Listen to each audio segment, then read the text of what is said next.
This Hearing this video right here, it just reminded me the truth about what the Ukraine war is actually really about right now. The Ukraine war is not actually a war. It's what what the Russians are referring to as a special military operation. But for the West, what we call it is a weapons test demonstration. See, we paid those politicians in the Ukraine so that we could buy the lives of their soldiers because we wanted to put them on the front lines against the Russians, another superpower, because we've never tested the Russians to see how hard they can punch. We wanted to see how hard they could hit. The Russians, for the most part, were reluctant to show us any of their exotic weapons. They showed us one example, and that example was so spectacular and amazing that we wanted no parts of the Russians after that. And effectively, we instantly removed all of our ambitions of ever sending American troops on the ground into an official fight against the Russians. When the Russians showed us that one example, and I'll see if you guys remember this or not. Let's see here. Russian Oreshnik missile strike. Let's see.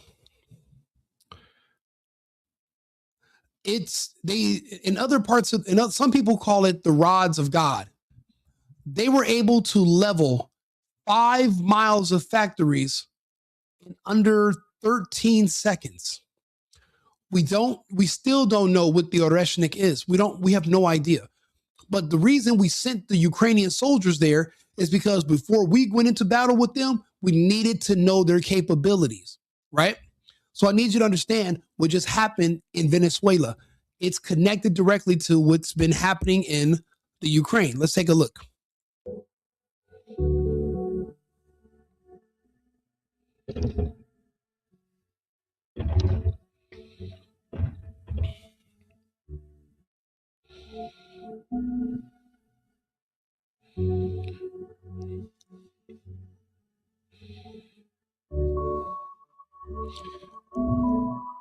That's all it took. 5 miles of factories turned to dust. Dust. And we still don't even know. They won't even show us the damage. They don't want us to know. And this is what they're talking about just happened in Venezuela. Take a listen. A security guard that was protecting Maduro has spoken, and you got to hear what he said. It's in Spanish, but I'll translate. Also, Trump announced that, the cartels, they're going after him in Mexico. The whole vibe of Latin America has changed because of what happened in Venezuela. And now that we're getting firsthand accounts from people that were there, the soldier says they didn't hear him coming. He says the Americans had technology superior to anything they've ever seen. Everything that they were using for radar, for anything, was completely taken offline. They had drones, and the drones were taking out bases and taking out things faster. They didn't have no technology. They've never had to fight against drones. He also talks about that there was only 8 helicopters. There was only 20 men that were sent in. And those 8 Black Hawk helicopters and 20 men is all it took to extract the president of an entire nation. And don't get me wrong. They have a military. They have a Navy. They have an Air Force. They have air-ground missiles. They had a missile defense system. All of it failed. Everything failed. Even his own private defense couldn't stop 20 Americans. Not 100, not 120, not 500. 20.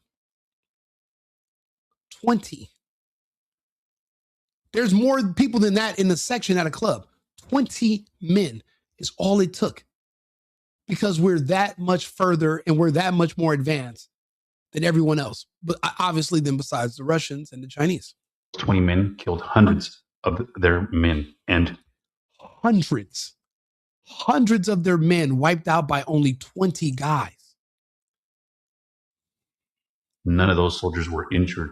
He talks about it felt like they were firing 300 rounds a minute. Nothing they've ever seen, nothing that they can compete with. And then he also talks to the fact that the Americans had some kind of sonic shock boom that was sent out, and everybody immediately started bleeding profusely out of their nose. They couldn't. It was a weapons test. We went in there to extract Maduro, but we did a live demonstration weapons test against the Venezuelan military.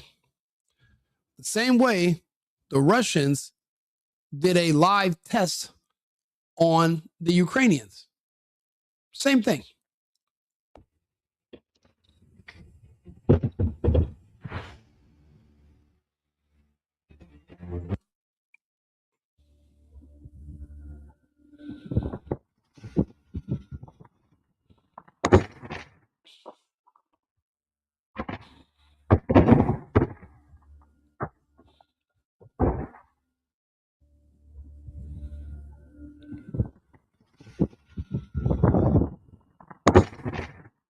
We don't know what that is.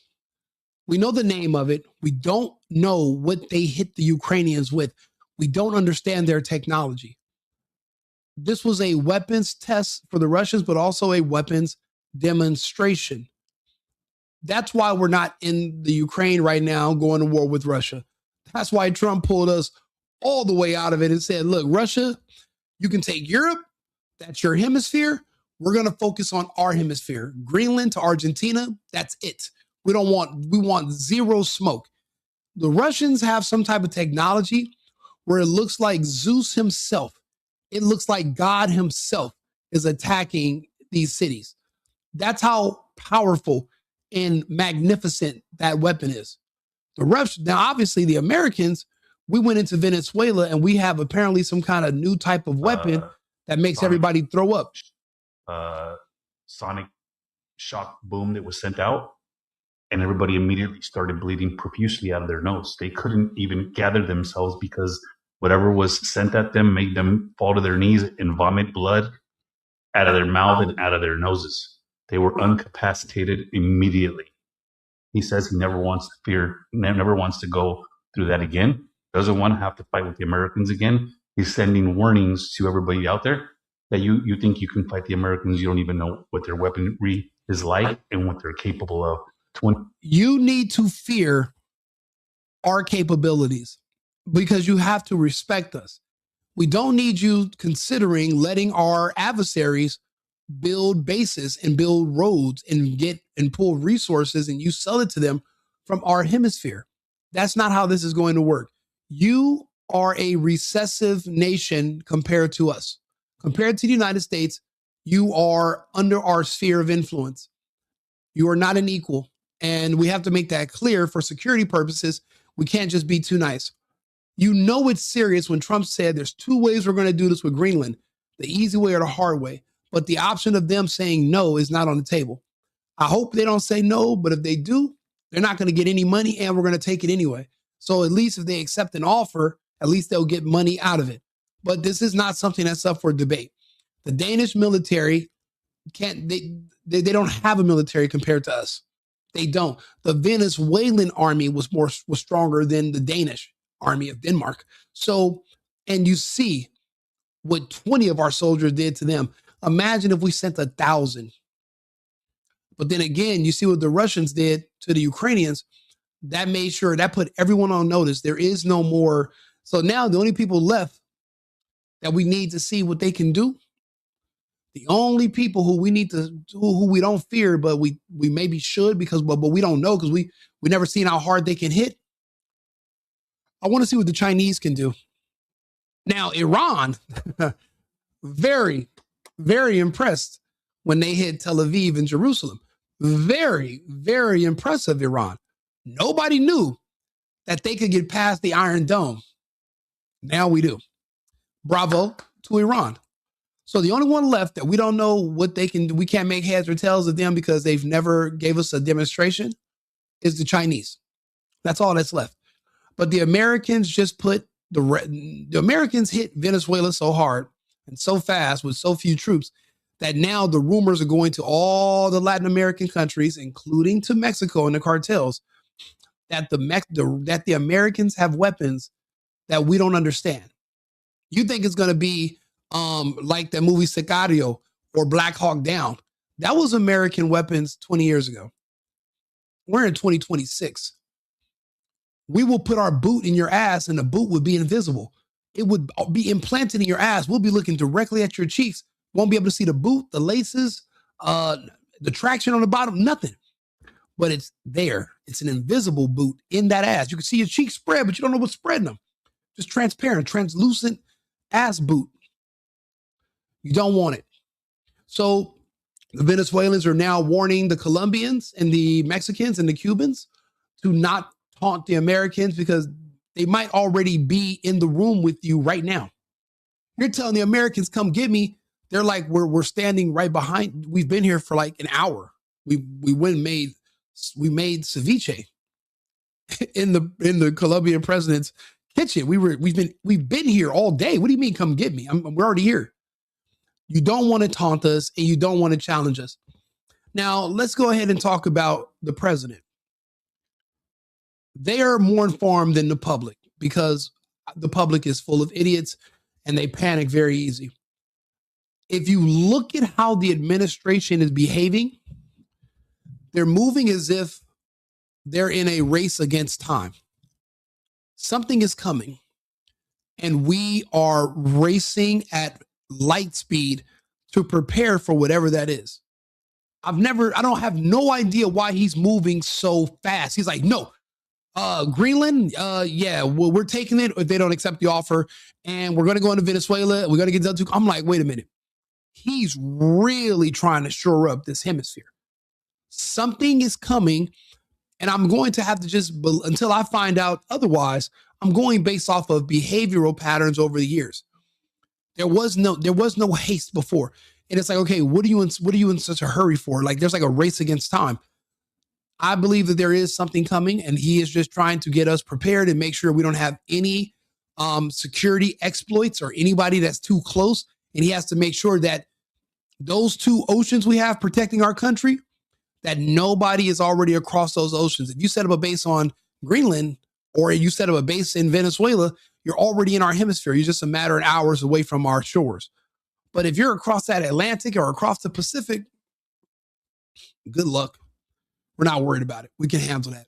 Green spot, Venezuela, the Caribbean were blind spots where we weren't all the way stationed. But we're going to have to move our assets from other parts of the world that are where they're unnecessary or they're redundant. And we're going to bring them back into our hemisphere for a reason. And I'm just going to trust that they know what they're doing until we find out later that there was a good reason behind this. Again, you don't want us. You don't want to challenge us. You're going to lose.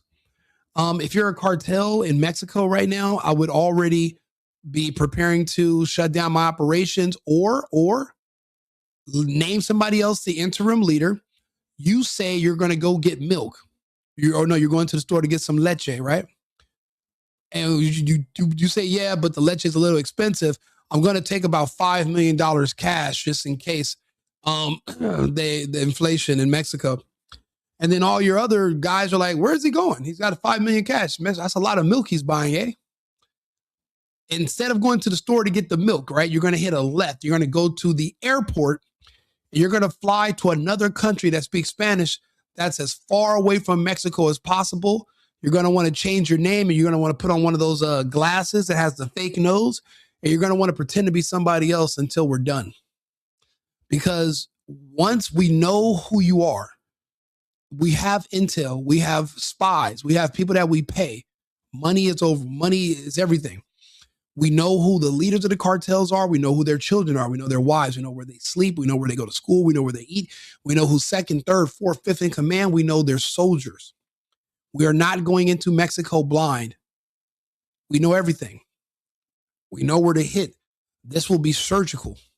This will not be something. This is not something up for debate. It's already happening.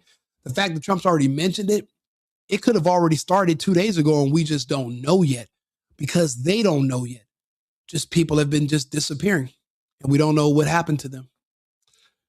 There are certain blind spots, and there are certain people.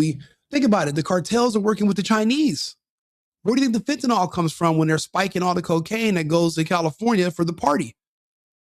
And then everybody's overdosing on the West Coast. And the people on the West Coast, they sell cocaine to people in other parts of the country. It's spiked. They don't know it. They don't know. They couldn't test it all. Maybe certain parts of it were clean, but they mix it in to the middle and they hide it. And then you sell the wrong part, and now you just killed somebody you love. That's happening to, on average, 300,000 Americans a year. The reason they say on average is because sometimes these overdose deaths are, they call them a heart attack, or they'll call it something else because they don't want you to know it was an overdose. It happened to a friend of mine. We know what he used to do for fun when he gets off of work, and we get on, play 2K, we all play video games. He's on here making jokes with me. We're laughing. I make a really funny joke. He doesn't laugh. And then I'm talking to him on the game. It's Friday, and I'm like, bro, what are you doing? That was funny as hell. I sent him a screenshot. We're laughing. He's not laughing at my joke, but he's still online. So the next day, I don't hear from him. He doesn't get on the game. And then I don't hear from him that night, and then the next night. And then they find his body on Sunday. And then nobody wanted to tell me what had happened to him. But he lives in LA, and he lived a couple of miles from the men's central jail. They had 7 overdoses. 7 people died in one day at that jail, right around the corner from him. I think they all had something from the same batch. When I tell you this is close to home, when you're talking about going after the cartels and the Chinese who are spiking it, because we're sourcing where this chemical is coming from. The Mexicans aren't producing it. That chemical is bad for business. The cartels don't want to, but they're being paid to. Because they were doing it forever without trying to poison people. Because, well, if you kill your customer, who are you going to sell to? So that's why this is close to home to me, and I support our DEA. I support our administration. I support ICE. I support, shoring up our hemisphere and protecting our own people. At the end of the day, we're all we have. And there are people in the Americas, there are people in the United States that have American citizenship, and they speak English, but they're not Americans. They don't care about Americans. They are not America first. They're America last. And they're here to just sabotage the country. And they're here to sow discontent, to get as many people in here to turn against the country as possible. I've seen the results. They've donated $1.5 million to a woman that was actually a domestic terrorist. If you try to kill a law enforcement officer, that makes you a domestic terrorist. I believe in fighting terrorism, both foreign and domestic, alike. So when you see people that are in this country that are aspiring terrorists, you understand that this has to go. We have to do this now because the problem is just getting worse. It's not getting any better, and it's not going to get any easier later.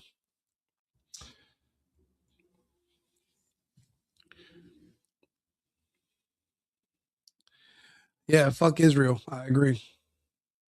We're definitely going to Mexico. Absolutely.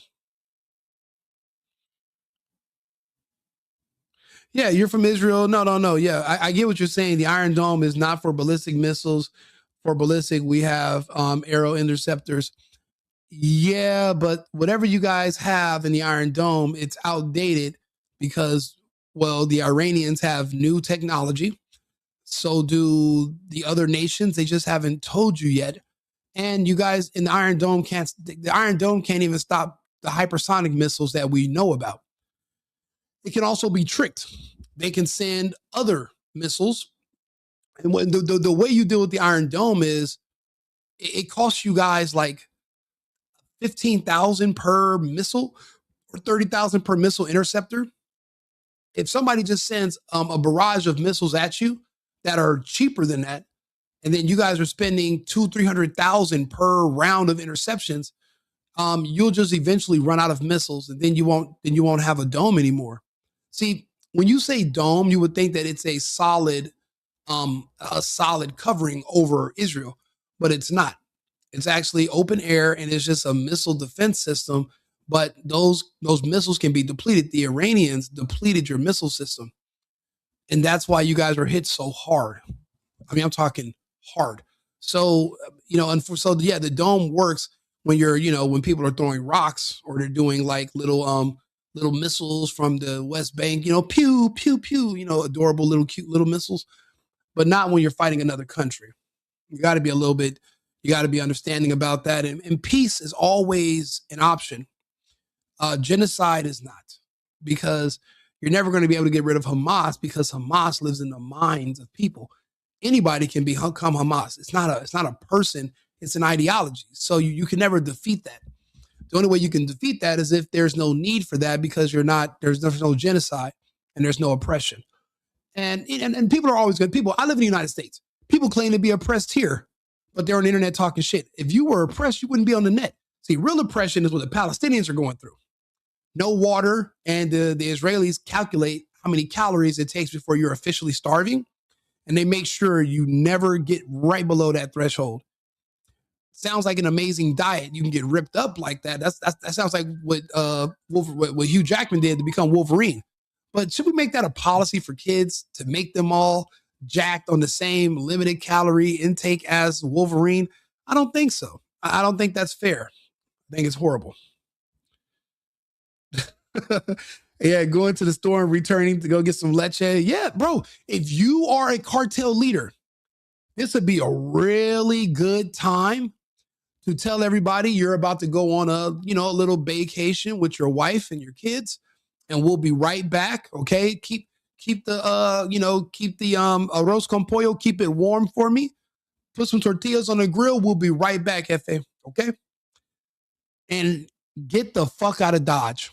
You have enough money. Teach your family to speak French. Go hide somewhere in Marseille and just pretend that you were from Quebec or something. Just do not go back to Mexico for the next 5 to 10 years. That is Trump land now. Mexico will be Trump land. I don't necessarily know what we're going to do about Shine Bomb, because then that would mean we would have to literally bring in our own administration. Americans are horrible at nation building in the Middle East. I think we've done pretty good with our own hemisphere. I think we could do good here. We could nation build Mexico because it's connected to us geographically. It's not on the other side of the planet, in a different time zone. I'm on the same time zone as Mexico City, I think, right now, or Tijuana at least. I know I'm close to Rocky Point. So we could nation build and we could control Mexico because we're actually connected to it. Our troops are here. Our people are here. We can migrate south if need be. But going to Afghanistan and Iraq, that was just a horrible idea. Libya, Syria, we don't have we can't do that. It's too far. But Mexico, we can do. Greenland, we can do. Venezuela, we can do. Colombia, with as many beautiful women, we're already doing that. We got passports on the ground, baby. We're already there. So, yeah. I wish peace for everybody. Blacks for Trump is like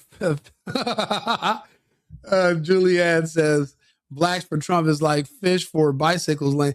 Yeah, I believe that. I think blacks for Democrats is kind of like fires for water.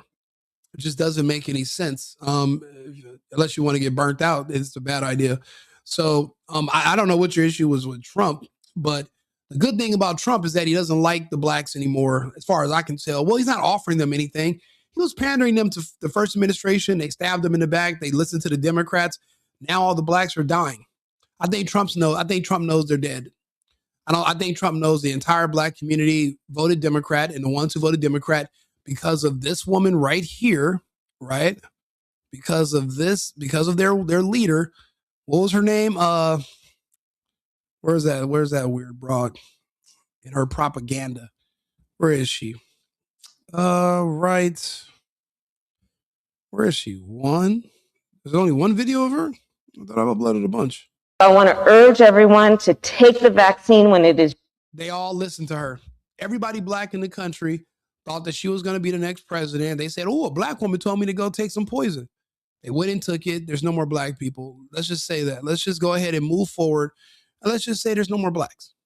Because so many of them took it, you're going to see black people on reservations in a couple of years. I lost 6 this week. By the end of last year, I was at like 45. I'm only able to keep track of all the deaths because of Facebook. Facebook is an obituary for blacks, for everybody, but when you're only 13% of the population, yeah, mass die-off kind of sticks out a little bit. When you're 60 and you lose a percentage of your population, you're 60%. You can still rebuild. You can come back from that. Not when you're 13 and now you're 9, and then you'll be 4% in the next year and a half, 2 years. That's how I'm thinking about it. It'll be 5 years from when everybody black took the vaccine. The vaccine mandate that Joe Biden told everybody that his patience is wearing thin. What month was that? He said, our patience is wearing thin. All right. My message to unvaccinated Americans is this. What more is there to wait for? What more do you need to see? We've made vaccinations free, safe, and convenient. The vaccine is FDA approval.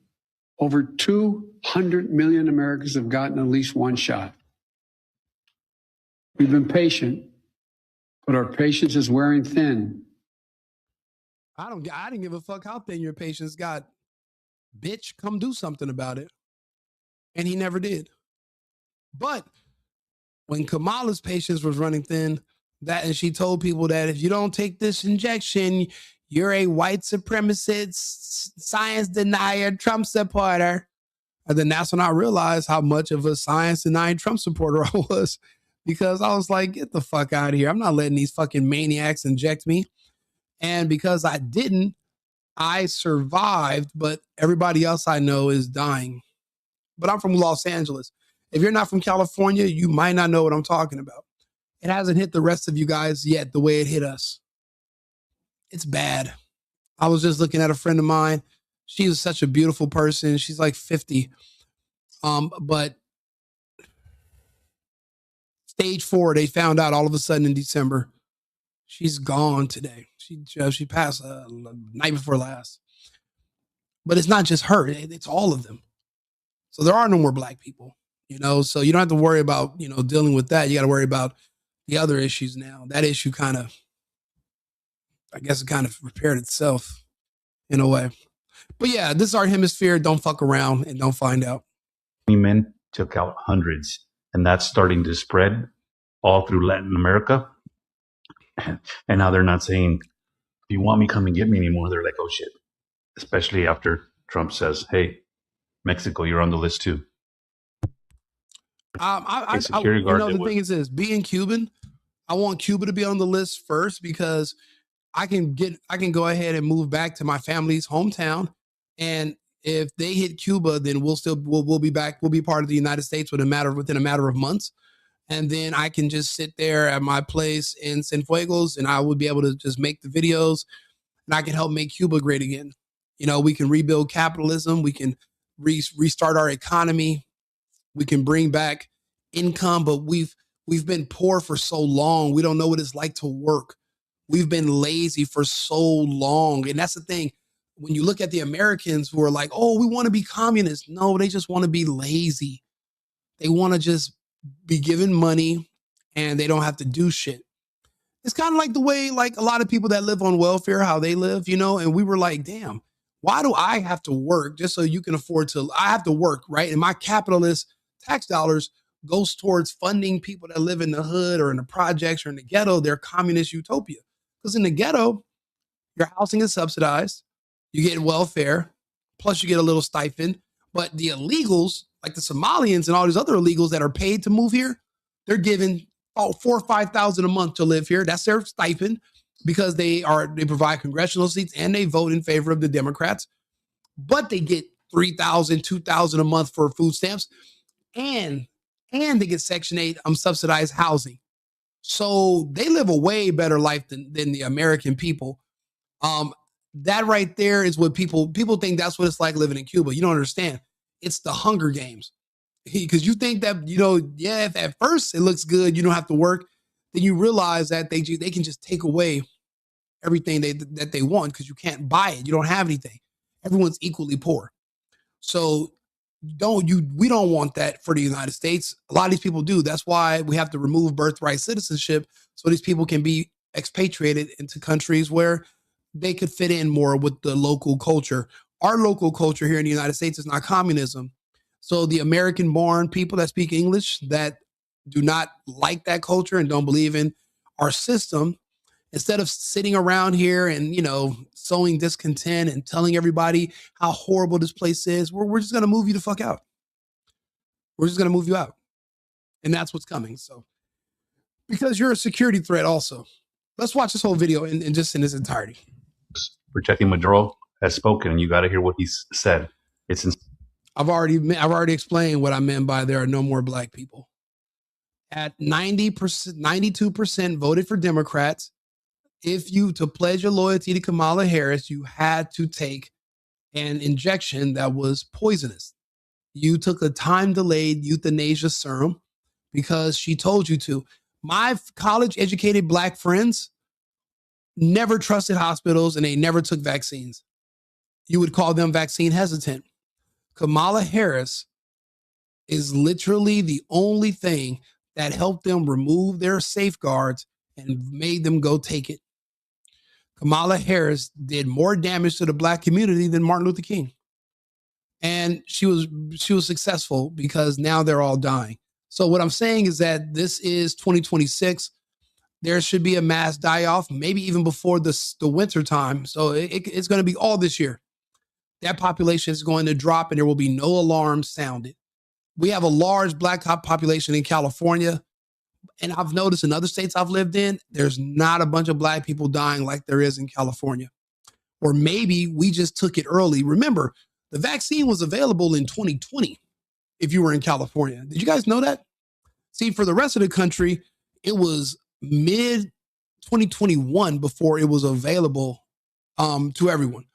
But in California, because of Hollywood and because of the mandates in the studios, they were already offering and giving it out in California. So maybe we just had it earlier than everybody else. So that's why we're seeing so much more death sooner than other people. But I believe it's going to come for everybody that took it. I don't think there's going to be, I think being in California, the results are faster because they blocked out the sun, but eventually everyone's going to catch up. Eventually, and it's already happening. So follow my page and you'll see what I post. You'll see what I'm sharing. You'll see all this data and you'll understand what's happening. So if you have questions, I have answer. I'm your Circuit City, but you're going to have to read. You're going to have to listen. You're going to have to discern. I just hand-fed you some information. It's up to you now to log into your Facebook and start looking at people that used to have that virtue signal in their profile picture that said, I got the vax. How they doing today? How are they? Because I've been sharing all the pictures of everybody that used to do the virtue signal and that are dead now. I share them every day on my Instagram, the Safe and Effective Podcast, or Right Wing Rico on Instagram. I keep track of all of it. You can too. Or now that I figured out that you can post like Instagram posts on YouTube, I've been sharing the hell out of this information. Go look at all my posts from just last night. If you care to know, ye who seeks knowledge shall find it. I'm not going to hide it from you. I'll share it with you. Spanish, but I'll translate. Also, Trump. Yes, I was included in their agenda. I just decided to opt out. I'm a stenographer. I'm a survivor. But it's like they handcrafted this for me. I would have been like DMX or all them other black men that died the same day that they took it if I would have took it. I didn't take it. I didn't even take the test. It was designed for my phenotype. Exactly. So, but everybody, remember, they used to make you sit at the vaccination centers when you did the drive-through. Remember, they used to make you sit there for 15 minutes after you took it because they didn't want you to die while you were on the freeway. And if you were going to die in the first 15 minutes, they'd rather it happen in their parking lot. Did you guys know that was a policy? Did you know that after you took the second shot, you still had to, if you didn't die for 2 weeks, then they would finally consider you fully vaxxed. But if you had died before then, after you took the vax, they would say you were unvaxxed because they didn't want the numbers to count they didn't want to make it obvious to the public that it was killing people too soon. See, I'm the one who share all the data. A lot of the data came out once RFK Jr. Removed all the censorship. Now we know everything. But I already knew this before because I kept score. See, I was a specialist in this topic. I was the only one that studied it every day, all day. I obsessed over it for years because I knew what it meant. It meant that my bottom line was going to be disturbed Because if everybody I'm around and everybody I love dies, then what am I going to do? I got invited to so many funerals so early that I left the state, moved to Texas. Less people took it here, but people took it. Less people dying here, but the night is young. And like, again, we took it early in California. The rest of the country have no idea how it was in California during the lockdown. But you know what? Let's finish this weapons test in Venezuela, and then I did the connection with the Ukraine, and then I'll be back on. Announced that, the cartels, they're going after them in Mexico. The whole vibe of Latin America has changed because of... I don't have any blackness. I don't even know what that means. It means you think I'm evil? Blackness is evil? That is evil. I don't believe in blackness. I don't even know what the fuck that means. Colorness? What is a colorness? I don't understand. You're using very ambitious English, and I'm but a simple foreigner. You might have to clear that up for me. What happened in Venezuela. And now that we're getting firsthand account. Yeah, Quilla's son, you sucked on RFK Jr.'s worm. It's the difference between us. From people that were there. The soldier says they didn't hear him coming. He says the Americans had technology superior to anything they've ever seen. Everything that they were using for radar, for anything, was completely taken offline. They had drones, and the drones were taking out bases and taking out things faster. They have no technology. They've never had to fight against drones. He also talks about that there was only 8 helicopters. There was only 20 men that were sent in. And those 20 men killed hundreds of their men. And none of those soldiers were injured. He talks about it felt like they were firing 300 rounds a minute. Nothing they've ever seen, nothing that they can compete with. And then he also talks to the fact that the Americans had some kind of sonic shock boom that was sent out, and everybody immediately started bleeding profusely out of their nose. They couldn't even gather themselves because whatever was sent at them made them fall to their knees and vomit blood out of their mouth and out of their noses. They were incapacitated immediately. He says he never wants to go through that again. Doesn't want to have to fight with the Americans again. He's sending warnings to everybody out there that you think you can fight the Americans. You don't even know what their weaponry is like and what they're capable of. 20 men took out hundreds, and that's starting to spread all through Latin America. And now they're not saying, if you want me, come and get me anymore. They're like, oh shit. Especially after Trump says, hey, Mexico, you're on the list too.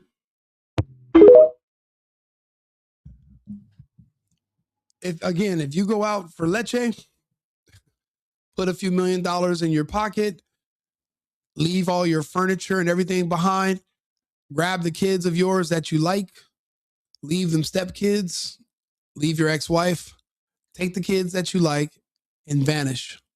Find a private jet, get out of the country, don't come back. That's my advice to you. Hope you take it. Like and subscribe, share the video. Like the channel. I appreciate you guys' support. I appreciate the new subscribers. This has been great talking to you. I'll be back on shortly with another topic. Remember, it's America first, but America only.